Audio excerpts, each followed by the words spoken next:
আসসালামু আলাইকুম দর্শক।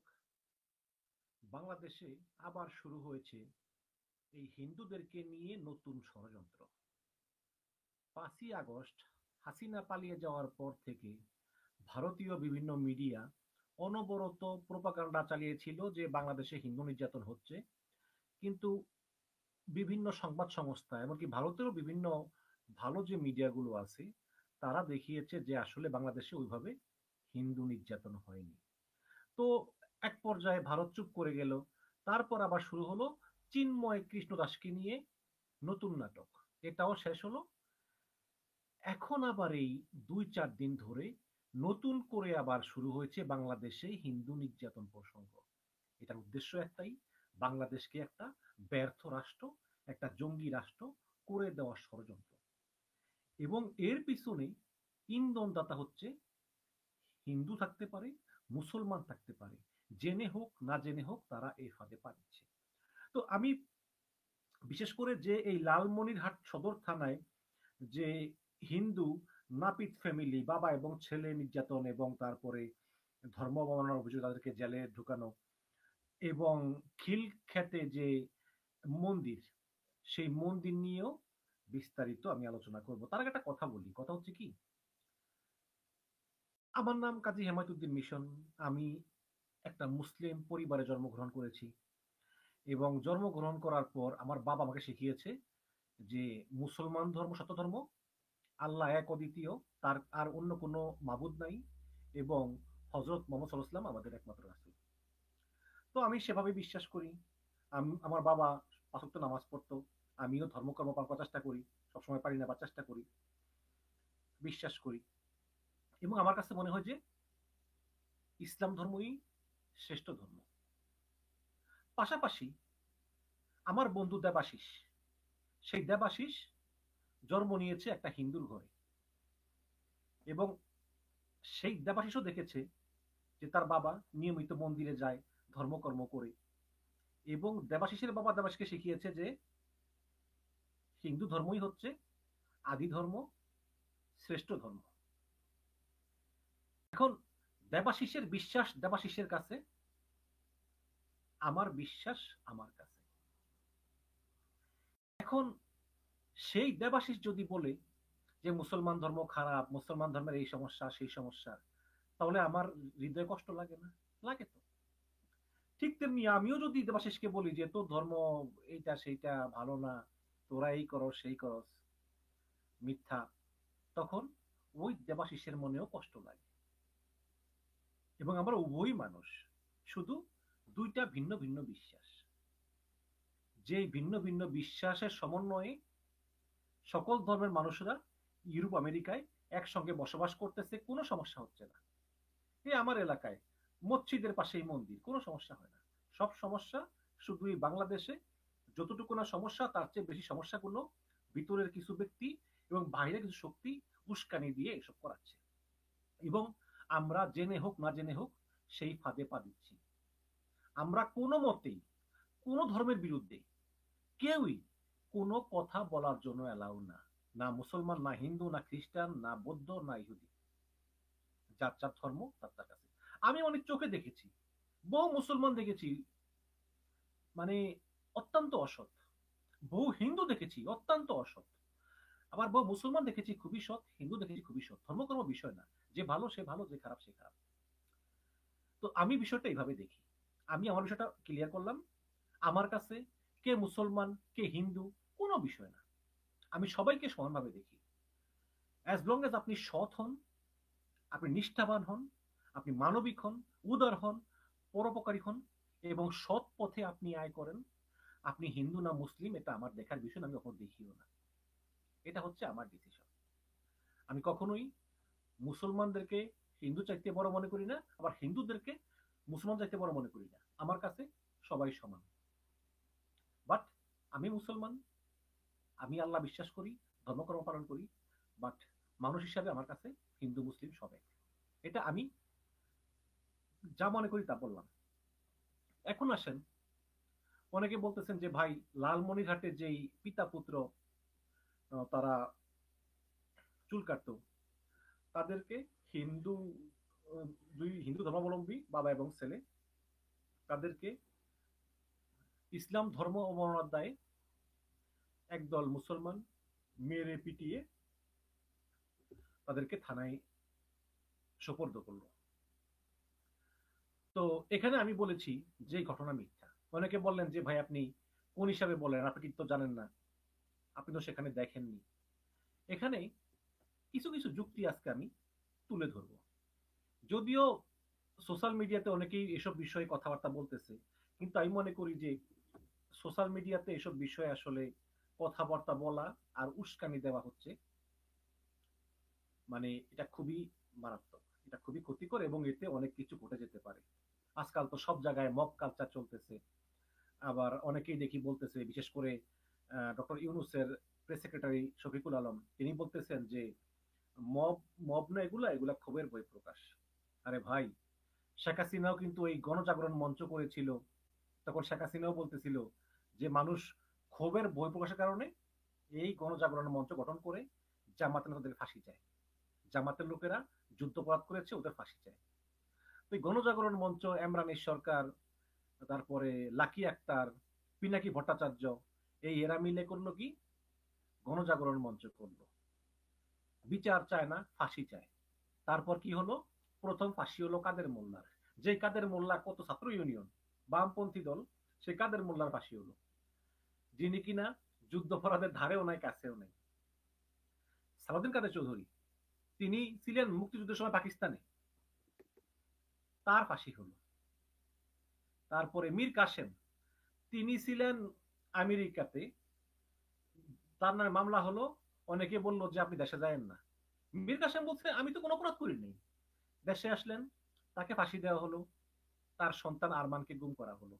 এই আরমান মুক্তি পাইল হাসিনা পালিয়ে যাওয়ার পরে। মাওলানা দেলোয়ার হোসেন সাইদি, তিনি এবং দেলোয়ার রাজাকার দুজন ভিন্ন মানুষ। এই সাইদি সাহেবকে এই জেলখানার ভিতর রেখে রেখে একরকম বিনা চিকিৎসায় মৃত্যুর পরে লাশ নিয়ে যা হলো তা তোমরা দেখেছি। সব কিন্তু গণজাগরণ মঞ্চ, গণজাগরণ মঞ্চ ছিল একটা মব, কিন্তু হাসিনা বলতো যে এগুলা ক্ষোভের বহিঃপ্রকাশ, আমরা দেখেছি। এখন এই মবকে উস্কানি দিচ্ছে কিছু লোকজন। এখন সেরকম একটা মবের সৃষ্টি হলো। সেখানে আমরা দেখলাম যে দুইজন হিন্দু পিতা পুত্র, তাদেরকে মারধর করে থানায় দেওয়া হলো। এবং এরপরে একটা YouTube channel, Islamic YouTube channel, সেখানে অনেক লোক বলল যে তারা প্রত্যক্ষদর্শী, আমার পুরাপুরি খেয়াল নাই, যে তারা ইসলাম ধর্মকে নিয়ে অনেক কটু কথা বলেছে, তারা কিভাবে ইসলাম ধর্ম আসছে, কিভাবে কি হয়েছে, এগুলো নিয়ে কটু কথা বলেছে। তারপরে এই হিন্দু বাবা ছেলে নবীজির যে আহ, বিয়ে করেছেন হজরত আয়েশা রাদিয়াল্লাহু তাআলা আনহু, তাকে নিয়ে কটূক্তি করেছে। আবার কাবা শরীফের কি হবে শিবলিঙ্গ দিয়ে, এগুলো বলেছে। তো এই কারণে ধর্মপ্রাণ মুসলমানের মনে আঘাত লেগেছে। তো বিবিসি যখন ওখানে গেল, গিয়ে একজন প্রত্যক্ষদর্শী খোঁজার চেষ্টা করলো, যেই ব্যক্তি মামলা দিয়েছে সেই ব্যক্তি বলতেছে যে আমি কিছু জানি না, জানি অমুক, আমি জানি না, জানি অমুক। মানে শোনা কথা কেউ শুনে নাই। এবং ওই ভিডিওতে যখন পাবলিক বা মানে বাবাকে বেশি মারছে, বাবাকে মারতেছে, তখন ছেলে বলতেছে যে আসলে সে তো এগুলো বলে নাই, সে তো এগুলো বলে নাই। তারপরে কে শোনে কার কথা? উত্তেজিত জনতা, উত্তেজিত মব কালচার চলতেছে, এই চরম মারধর, গেঞ্জি মেঞ্জি টেনে সিরা ফেলাইলো। এই এখন দেখেন, বাংলাদেশে প্রত্যেকটা মানুষের হাতে হাতে মোবাইল আছে, আছে তো। এখন যেই হিন্দু ব্যক্তি, তিনি ইসলাম ধর্ম সম্পর্কে অনেকক্ষণ ধরে এই কাবা শরীফ কিভাবে তৈরি হয়েছে, আমাদের ইসলামের ইতিহাস কি হয়েছে, কাবা শরীফের সঙ্গে শিবলিঙ্গ কি হবে, নবীজির স্ত্রী আয়েশা রাদিয়াল্লাহু আনহুর বয়স কম, এইসব বিভিন্ন কথাবার্তা এতক্ষণ ধরে বললো। একটা লোকের কাছে মোবাইল ছিল না এগুলো রেকর্ড করার জন্য। সবার হাতে হাতে মোবাইল ফোন, একটা লোক পারলো না রেকর্ড করতে। এখন আপনি বলবেন যে ভাই রেকর্ড করলে তো আবার বলবে না, সতর্ক হয়ে যাবো। আচ্ছা, ভিডিও না করুক, অন্তত ভিডিওটা চালু করে তো রেখে দিতে পারতো, অ্যাটলিস্ট আমরা অডিওটা পেতাম। তাও তো পেলাম না, তাও তো আমরা পেলাম না। এখন আপনি কি অভিযোগের ভিত্তিতে আপনি শিওর হলেন যে তারা আসলে ইসলাম অবমাননা করেছে? দেখুন, এ পর্যন্ত বাংলাদেশে যতজন হিন্দুকে গ্রেপ্তার করা হয়েছে এই ধর্ম অবমাননার অভিযোগে, তার ভিতর কিন্তু একটারও প্রমাণ হয় নাই। তার মানে এই না যে সবাই একেবারে দোয়া তুলসী পাতা। কেউ কেউ হয়তো বলছে ইসলাম ধর্মের বিরুদ্ধে, কিন্তু আদালত চায় প্রমাণ। ওই প্রমাণটা তো নাই। প্রমাণটা তো নাই। এখন যদি কেউ অপরাধ করেও থাকে কিন্তু আদালতে যদি প্রমাণ করতে না পারে, শাস্তি হবে কিসে? কাজে আপনারা এভাবে উত্তেজিত হয়ে মব কালচার করে পিটিয়ে থানায় না দিয়ে আপনারা রেকর্ড করে রাখতে পারলেন না, মোবাইল ফোনে রেকর্ড করে রাখতে পারলেন না, সেটা তো পারেননি। এবং আরেকটি বিষয় হচ্ছে, এই লালমনিরহাট কিন্তু ভয়ঙ্কর এলাকা। এই লালমনিরহাটে এর আগেও অনেক ঘটনা ঘটেছে। আমি আপনাকে একটা খবর আমি স্ক্রিনে দেখাই। সেটা হচ্ছে এই যে খবরটা 2020 সালে একটা খবর, হেডলাইন হচ্ছে কোরআন অবমাননা নয়, গুজব ছড়াতেই জুয়েলকে হত্যা। তো আমি যদি এই খবরটা পড়ি, সেটা হচ্ছে যে এই লালমনিরহাটের বুড়িমারিতে কোরআন অবমাননার গুজব তুলে 2020 সালের 29 অক্টোবর বৃহস্পতিবার মানসিক ভারসাম্যহীন এই মানসিক ভারসাম্যহীন আমি যদি একটু দেখাই আপনাদেরকে শেয়ার করে, এই এই মানসিক ভারসাম্যহীন একটা মানুষকে পুড়িয়ে হত্যা করা হয়েছে। আপনারা দেখেন এই পুরার জায়গাটা কালো হয়ে গেছে, এই জায়গায় তাকে পুড়িয়ে হত্যা করা হয়। মানসিক ভারসাম্যহীন একটা লোক। তো কেন এটা করা হয়েছে? আহ, এই জুয়েল নাকি কোরআন শরীফ অবমাননা করছে। শহীদুল নবী জুয়েল মুসলমান ছেলে, একটা গুজব ওঠে সে কোরআন শরীফ অবমাননা করছে। তারপর এই জুয়েলকে মেরে পিটিয়ে ইউনিয়ন পরিষদ কার্যালয়ে আটকে রাখে। পরে সেখান থেকে বিক্ষুব্ধ জনতা তাকে বের করে এনে প্রথমে পিটিয়ে হত্যা করে তারপর মরদেহ আগুন দিয়ে পুড়িয়ে দেয়। তখন ছিল আওয়ামী লীগের আমল। তখন আওয়ামী লীগ দাবি করেছে যে যারা পুড়িয়েছে তারা স্বাধীনতার বিপক্ষের শক্তি, উগ্রবাদী গোষ্ঠীর লোক। সে যাই হোক, কিন্তু যারা পুড়িয়েছে তারা তো মব, তাদের প্রত্যেককে গ্রেপ্তার করা হয়েছে।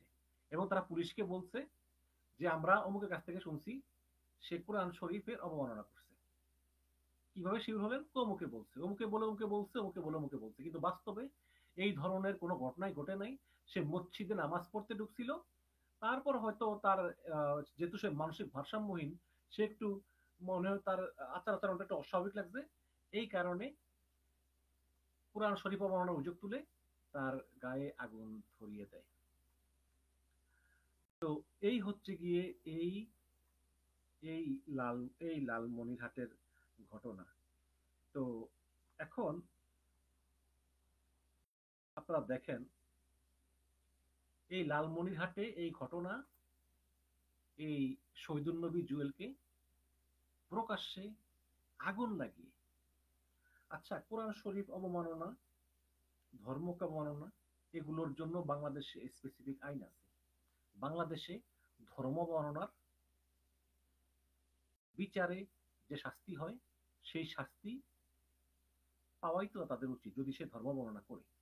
এবং এজন্য তাদেরকে পুলিশের কাছে উপযুক্ত তথ্য প্রমাণ সহকারে সোপর্দ করা যেতে পারে। কিন্তু কোন রকম তথ্য প্রমাণ ছাড়া শুধুমাত্র গুজবের উপর ভিত্তি করে এই নাপিত বাবাকে প্রথমে ধরে মেরে পিটিয়ে, সরি যেটা রং, কোনো মতেই একটা লোককে অসম্মান করা যাবে না, গায়ে হাত দেওয়া যাবে না। তারপর তাকে জোর করে নিয়ে থানায় দেওয়া হলো। এবং বিদেশ থেকে বিভিন্ন ইউটিউবে তিনি যে আসলে ধর্ম বর্ণনা করেছেন এগুলোর বিভিন্ন প্রত্যক্ষদর্শীদের বয়ান বা বক্তব্য প্রচার করতেছে। ভাই আমি তো বরিশালের লোক, ওইখানে অনেক হিন্দু। আমি নিজ চোখে দেখেছি যে হিন্দুদের জমি সস্তায় কিনে নেওয়ার জন্য মুসলমানরা ভয়ভীতি দেখায়। যদিও এগুলো অনেক আগের ঘটনা, আমি তো দেশ ছেড়ে আসছি আজকে প্রায় অনেক বছর। সাম্প্রতিক সময় এরকম হয় না বলে আমার বিশ্বাস আমার এলাকায়। আমি এমনও দেখেছি যে হিন্দুর বিরুদ্ধে হিন্দু, এক হিন্দু আরেক হিন্দুকে শায়েস্তা করার জন্য মুসলমান ভাড়া করে করে ওই হিন্দুকে শিক্ষা দেয়, এরকম আমি দেখেছি। কাজেই একজন হিন্দু যে আরেকজন হিন্দুকে পছন্দ করে বিষয়টা কিন্তু তা না। এখন এই লালমনিরহাটে নাপিত পিতা পুত্র এদের সঙ্গে কিছু একটা সমস্যা হয়েছে চুল কাটার টাকা পয়সা নিয়ে। তখন এই নাপিত যে বাবা, তিনি হয়তো একটু রাগত স্বরে কথা বলেছেন যে এই তোমরা টাকা পয়সা দিয়া যাও না, চুল কাটিয়ে যাও বা টাকা কম দাও, তোমরা কি পাইছো, এরকম বলছে। তো উনি চিন্তা করলো যে যেহেতু হিন্দু, একটা গুজব ছড়িয়ে দেই যে হিন্দু যে পুরা যে সরি ধর্মের অবমাননা হচ্ছে। তো ওই রকম একটা গুজব ছড়িয়ে দিল। তারপর জায়গাটা লালমনিরহাট, এখানেই আর 5 বছর আগে একটা লোককে জীবন্ত আগুনে পুড়িয়ে মারা হলো কোরআন শরীফ অবমাননার মিথ্যা অভিযোগে। সে কিন্তু করে নাই, সেও কিন্তু মুসলমান। তো এখন এদের তো ভাগ্য ভালো যে এদেরকে ওই পোড়াইয়া দেয় না, এদেরকে দু একটা মারধর করেই এদেরকে থানায় দিয়ে দিছে। এই এখন এদেরকে যে থানায় দিলেন, যে মামলার বাদী যিনি, তার কাছে কি তথ্য প্রমাণ আছে ভাই বলেন তো? তাহলে আদালত যে বিচার করবে প্রমাণের ভিত্তিতে, সেই প্রমাণটা কই? এখন অনেক সাক্ষী আছে, ঠিক আছে, এখন সাক্ষী সাবুত দিয়ে যতটুকু পারা যায় দেখুক কি করে। তবে আমি বলি কি, যে এগুলো করে বাংলাদেশের ভাবমূর্তি আরো ক্ষুণ্ণ হচ্ছে এবং বাংলাদেশকে বহির্বিশ্বের কাছে একটা ব্যর্থ রাষ্ট্র হিসাবে প্রমাণ করার চেষ্টা চলছে। এবং এতে সবচেয়ে বেশি খুশি হচ্ছে এই প্রতিবেশী হিন্দুত্ববাদী মোদী সরকার এবং তার আমাদের এই বাংলাদেশের দেশীয় অনুচররা, যেটা কখনোই কাম্য নয়। আমি আশা করব যে অনতিবিলম্বে আদালত তদন্ত করুক। তদন্ত করে যদি আসলেই প্রমাণ পায় যে এই বাবা এবং ছেলে ধর্ম বর্ণনা করেছে, তাহলে বাংলাদেশের দণ্ডবিধি আইন অনুযায়ী ধর্ম বর্ণনা যে শাস্তি, সেই শাস্তি তারা পাক। আর যদি এটা মিথ্যা হয় তাহলে অবিলম্বে তাদেরকে মুক্তি দেওয়া হোক। তবে আমি এখানে ষড়যন্ত্রের গন্ধ পাচ্ছি, মবের গন্ধ পাচ্ছি। এই গেল এক। দ্বিতীয়ত, খিলগাঁওতে আপনার ওই যে ওই একটা মন্দির, এটা কি খিলগাঁওতে নাকি খিলক্ষেতে? দেখি আমি একটু, এটা কি খিলগাঁওতে নাকি খিলক্ষেতে, আমি শিওর না, আমার একটু দেখতে হবে। আহ, সেটা হচ্ছে খিলক্ষেতে। জি, এই খিলক্ষেতে একটা রেলওয়ের সরকারি জায়গা। সেই জায়গায় পুজোর সময় হিন্দুরা বলতেছে যে আচ্ছা আমরা এখানে একটা অস্থায়ী মণ্ডপ তৈরি করি। তো ওই মণ্ডপটা আমরা পূজা শেষ করলে আমরা মণ্ডপ সরিয়ে ফেলবো। তো সেই দেখা দেখি সেখানে আবার অনেকগুলো দোকানপাটও হয়েছে, বিএনপির অফিসও হয়েছে এইগুলা। তো এখন সরকার যখন বলতেছে যে ঠিক আছে এখন তো পূজা শেষ, মণ্ডপ সরে নেও, তারা আর সরে নেয় না। তারা আর সরে তো নেই না। তারা আবার করলো কি, তারা এই এই একটা সাইনবোর্ড লাগাইলো যে খিলক্ষেত সার্বজনীন শ্রী শ্রী দুর্গা মন্দির। দুর্গা মন্দির, তারপরে কি লিখলো, প্রধান উপদেষ্টা অপর্ণা রায় দাস, বিএনপি নেতা বাবু গয়েশ্বর চন্দ্র রায়ের মেয়ে। আবার পরিচয় দেওয়া আছে, প্রান্তিক জনশক্তি উন্নয়ন বিষয়ক সহসম্পাদক বিএনপি কেন্দ্রীয় কমিটি, বিএনপির স্থায়ী কমিটির সম্মানিত সদস্য বাবু গয়েশ্বর চন্দ্র রায় সুযোগ্য কন্যা, পরিচালনায় খিলক্ষেত সনাতন সমাজ কল্যাণ সংঘ। তো এই যে এই যে এই হচ্ছে গেট। এই তো এখানে বাংলা ট্রিবিউন পত্রিকা, এই বাংলা ট্রিবিউন তো হচ্ছে আপনারা জানেন যে এটা হচ্ছে আওয়ামী লীগের দালাল পত্রিকা। এই বাংলা ট্রিবিউন লিখল যে খিলক্ষেতে মন্দির অপসারণে মুসল্লিদের আলটিমেটাম, সমাধানের চেষ্টায় থানা পুলিশ। আসলে এখানে এই মন্দির অপসারণে মুসল্লিরা তেমন কোনো আলটিমেটামই দেয়নি। তারা বলতেছে এলাকার লোকজন যে শুধু মন্দিরই না, এই সরকারি জায়গাতে যত দোকানপাট, বিএনপির অফিস এবং মন্দির তো এখানে নাই, আছে শুধু মণ্ডপ। এগুলো সব অপসারণ করা হোক। কিন্তু এই বাংলা ট্রিবিউন স্পেসিফিকলি বলছে যে এই এলাকার মুসল্লিরা বলতেছে শুধুমাত্র স্পেসিফিকলি মন্দিরটাকে অপসারণ করতে হবে। তারপরে যখন প্রতিবাদ শুরু হয় তখন বাংলা ট্রিবিউন আবার ক্ষমা চায়, আবার ক্ষমা চায়, ক্ষমা চেয়ে দুঃখ প্রকাশ করে। দাঁড়ান সেটাও দেখাইতেছি, ক্ষমা চেয়ে যেই এই যে দুঃখ প্রকাশ দেখেন, এই বাংলা ট্রিবিউন দুঃখ প্রকাশ করে যে আমাদের ভুল হয়ে গেছে, প্লিজ ক্ষমা করে দাও। তো এই হচ্ছে এই আওয়ামী লীগের অবস্থা, সবসময় গুজব ছড়ায়। তো এই বাংলা ট্রিবিউন তারা ক্ষমা চেয়েছে। এখন সরকার বারবার বলতেছে তাদেরকে যে তোমরা তোমাদের মণ্ডপ সরিয়ে নাও। হিন্দুদের বিভিন্ন কমিটি, পূজা কমিটি সবাই সঙ্গে বৈঠক করেছে, কিন্তু তারা মণ্ডপ সরিয়ে নিবে না, বরং তারা যাতে এই মণ্ডপ সরাতে না পারে সেখানে সেই বিএনপি নেত্রী অর্পণা রায় দাস তার নামে সাইনবোর্ড টাইনবোর্ড টানিয়ে তার একটা শক্ত অবস্থান নিয়েছে। কিন্তু সরকার করলো কি, সরকার তাদের এই খাস জমি উদ্ধার করার জন্য তারা সিটি কর্পোরেশন থেকে বুলডোজার এনে তারা দোকানপাট ভেঙেছে, তারপরে বিএনপির অফিস ভেঙেছে, এবং এই পূজা মণ্ডপের যে প্রতিমাগুলো এগুলোকে যথাযথ মর্যাদায় নদীতে ভাসিয়ে দেওয়া হয়েছে। তো এরপরে করলো কি, হিন্দুরা বিশাল প্রতিবাদ করলো, বিশাল প্রতিবাদ করলো যে আমাদের মন্দির ভেঙে ফেললো, আমাদের প্রতিমা ভেঙে ফেললো, এখানে আমাদের মন্দির হতে দিচ্ছে না। আমি ব্যক্তিগতভাবে সোশ্যাল মিডিয়াতে অনেক হিন্দুকে দেখেছি প্রতিবাদ করতে, এটা কোনো কথা হলো? আমি সেখানে বলেছি যে দাদা আপনারা যেগুলো বলতেছেন, একটা সরকারি জায়গা দখল করে কি কোনো ধর্মীয় উপাসনালয় হয়? আমরা এমনও দেখেছি যে কিছু লোক আছে সরকারি জায়গা দখল করে মসজিদ বানায়। সরকার সেই জায়গা উচ্ছেদ করতে গেলে বলে এই মসজিদের উপর আঘাত, কিন্তু এই মসজিদ নির্মাণটাই তো অবৈধ, আপনি কার জায়গায় মসজিদ বানাচ্ছেন? মন্দিরের ক্ষেত্রে একই কথা খাটে। আমরা আওয়ামী লীগে আমরা দেখতাম যে সরকারি জায়গা দখল করে বলতো যে বঙ্গবন্ধু জাদুঘর, বঙ্গবন্ধু পাঠাগার, বঙ্গবন্ধু স্মৃতিসংঘ, বঙ্গবন্ধু ঐক্য পরিষদ, মানে শেখ মুজিবের নামে আপনি যা কিছু করতে পারবেন। একটা লোক আরেকটা লোকের জায়গা দখল করে নাম দিল বঙ্গবন্ধু স্মৃতি ক্লাব, বাস আর কে উঠায়? তার মানে আপনি ওই ওই ঘর ভাঙবেন মানেই আপনি বঙ্গবন্ধুকে অসম্মান করতেছেন। তো এখানেও একই অবস্থা হচ্ছে, এখানে এই মন্দির নির্মাণের নামে সরকারি জায়গা দখল করছে। এখন সরকার তো প্রতিবাদ করবে। সরকার করলো কি, সব ভেঙে দিল।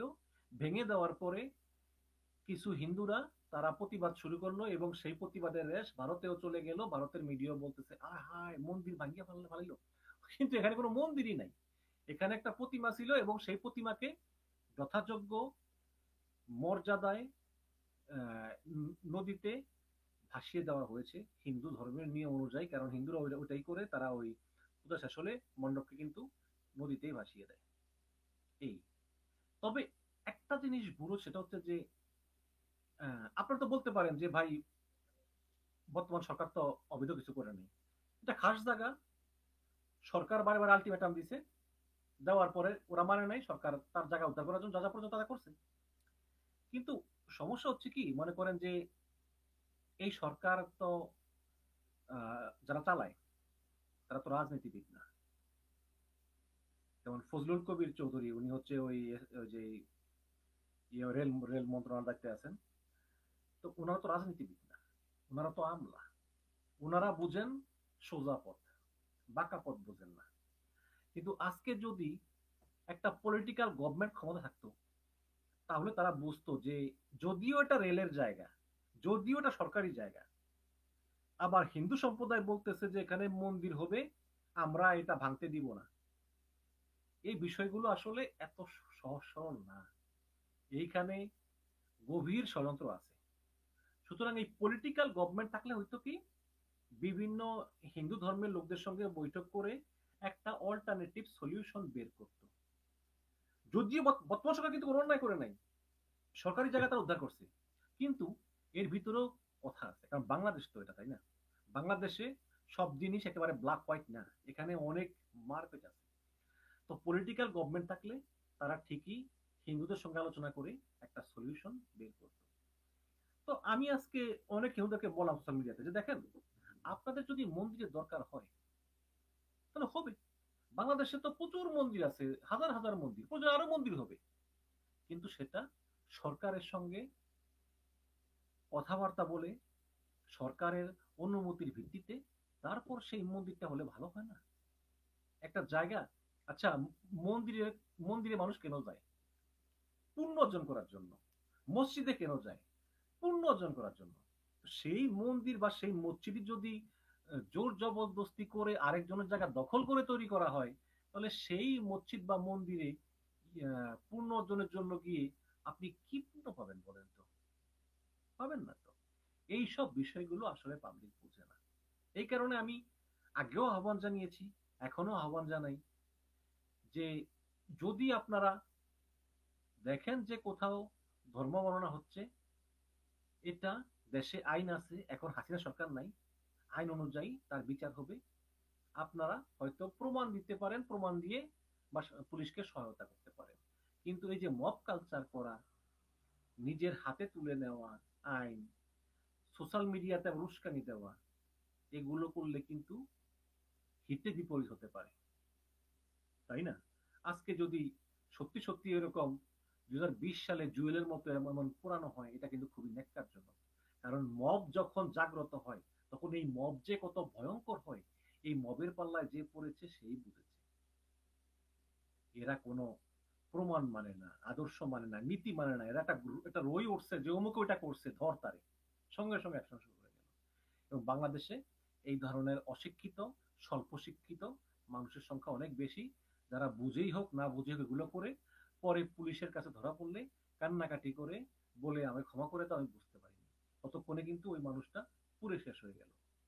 তো এই হচ্ছে কি অবস্থা আমাদের। দর্শক, আসলে আমরা সবাই তো মানুষ, দিন শেষে সবাই বাংলাদেশি। বাংলাদেশে একজন নাগরিক হিসাবে হিন্দু মুসলিম সবাই সমান, কেউ কারো ঊর্ধ্বে না। প্রত্যেকের অধিকার আছে এই দেশে স্বাধীনভাবে বাঁচার, স্বাধীনভাবে বাস করার। শেখ হাসিনার আমলে যখন আলেম ওলামাদের উপর অত্যাচার হতো, শেখ হাসিনার আমলে শিবির সন্দেহে যাকে না তাকে পিটিয়ে মেরে ফেলা হতো, শেখ হাসিনার সময়ে মব কালচার করে গণজাগরণ মঞ্চ করা হয়েছে, বিএনপি সহ সাংবাদিকদের উপর আক্রমণ হয়েছে, তারপরে আবরার ফাহাদকে পিটিয়ে হত্যা করা হয়েছে, গুম করা হয়েছে, খুন করা হয়েছে, জামাতের এই বৃদ্ধ বৃদ্ধ লোকদের ফাঁসি দেওয়া হয়েছে। আমি কাজী হেমায়েতুদ্দিন মিশন প্রত্যেকটার প্রতিবাদ করেছি, প্রত্যেকটা ঘটনার প্রতিবাদ করেছি। মাওলানা মামুনুল হককে যখন গ্রেপ্তার করে আমি প্রচুর প্রতিবাদ করেছি। এবং আজকে সমানভাবে, সমানভাবে যদি কোনো হিন্দুকে অন্যায়ভাবে, অন্যায়ভাবে তাকে হেনস্থা করা হয়, তাকে শাস্তি দেওয়া হয়, আমি তারও প্রতিবাদ করব। কারণ আমি ধর্মে ধর্মে মানুষ ভেদাভেদ করি না। আমার কাছে সকল ধর্মের লোকই সমান, তারা আমার বাংলাদেশি ভাই। এটাই হচ্ছে তাদের বড় পরিচয়। এবং আপনারাও একই পন্থা অবলম্বন করবেন, হোক সে যেই হোক না কেন, সে যাই করুক না কেন, বাংলাদেশের আইন অনুযায়ী তার বিচার হবে। মব কালচার বন্ধ করতে হবে এবং এইভাবে চলতে দেওয়া যাবে না। অনেকেই বলবেন যে ভাইটা তো আওয়ামী লীগ করে গিয়েছে। আওয়ামী লীগ যেভাবে ভিন্ন মত দমন করত, পোষণ করত, এখন এই যে এত বড় একটা গণ অভ্যুত্থান হলো, একটা গণ অভ্যুত্থানের পরে তো সাধারণত অরাজক পরিস্থিতি হয়। এটা কিন্তু 71 সালের পরেও হয়েছে।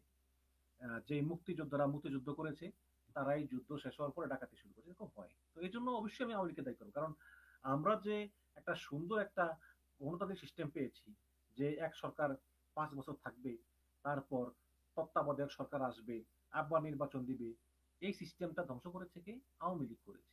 করে গুণ খুম রাজত্ব কায়েম করে জোর জবরদস্তি করে ক্ষমতা দখল করে রেখেছে এবং তাকে গণ অভ্যুত্থানের মাধ্যমে নামাতে গিয়ে 1,500 জীবন শেষ, 20,000-এর মতো লোক চিরতরে পঙ্গু অন্ধ জীবন শেষ হয়ে গিয়েছে এই এক স্বৈরাচারকে নির্মূল করতে করতে।